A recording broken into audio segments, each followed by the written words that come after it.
ra'iisul wasaaraha Soomaaliya Cabdi Faarax Shirdoon Saacid ayaa maanta wuxuu booqasho ku tagay wasaaradda gaashaandhigga Soomaaliya iyo sidoo kale xarunta xalane ee magaalada Muqdisho.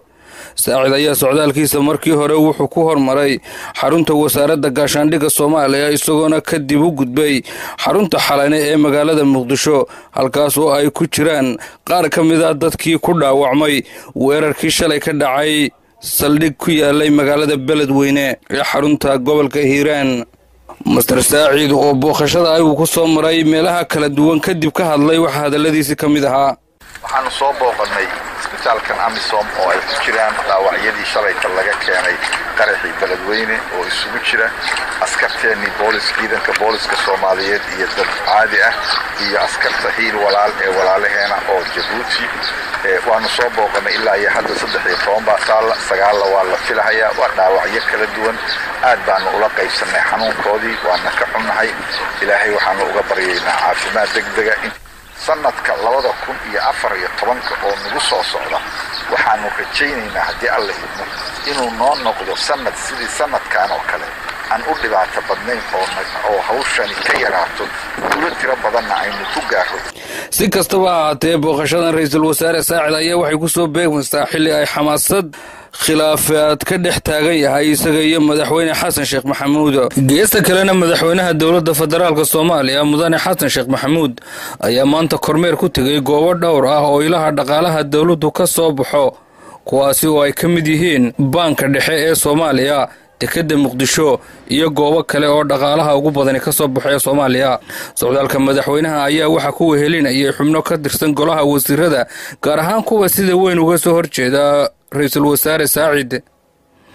xubno la socday madaxweyne Xasan Sheekh ayaa waxay shabakada rasmi media u sheegeen in madaxweynaha uu amar ku siiyay howlwadeennada banka dhexe ee Soomaaliya in aysan wax lacag ah ku bixinin saxiixa ra'iisul wasaaraha Soomaaliya Cabdi Faarax Shirdoon Saacid.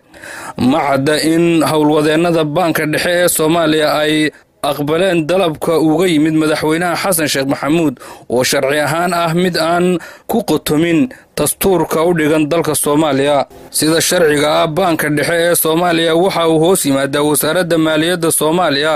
wasaaradda maaliyaddu waxay hoos timaadaa iyaduna xafiiska ra'iisul wasaaraha saxiixiisu waxa uu shaqeeyaa inta uu si rasmi ah u yahay ra'iisul wasaaraha waddanka. ra'iisul wasaaruhu khilaafka madaxda sare ee Soomaaliya ayaa maalinta ka dambaysa si xoogaysanaya waxaana khilaafkani uu sababay in dhaqdhaqaaqyada labada xafiis ay kordhaan isla markaana labadaasi xafiis ay warsaxaafadeedyo joogto ah soo gaarsiiyaan warbaahinta. mana cadda halka uu salka dhigan doono khilaafka xarkaha goostay ee u dhaxeeya labada mas'uul. dhinaca kale amniyaadka al-shabaab ayaa ku guuleystay inay fashilayaan weerarkii ciidamada dowladda Soomaaliya qorsheynayeen inay ku qaadaan magaalo xeebeedka Baraawe. sirdoonka al-shabaab oo ka xirfad sareeya kuwa dowladda iyo Amisom waxay ku guuleysteen inay deganaansho la'aan ka ridaan magaalada Marka iyo deegaanada laga xukumo sida Janaale, Shalambood, Buufow iyo kilomitir konton. amniyaadka al-shabaab oo ka faa'iideysanaya aqoonta ay u leeyihiin qabaa'ilka Soomaaliya iyo sida ay isku necab yihiin waxay ka shaqeeyeen inay colaad ka dhex ridaan labada shabeellada hoose iyo shabeellada dhexe taas oo meesha ka saartay weerarkii dowladda Soomaaliya la damacsanayd inay ku qaado fariisimada al-shabaab ku leeyihiin koonfurta Soomaaliya sida Baraawe iyo Ceelbuuro.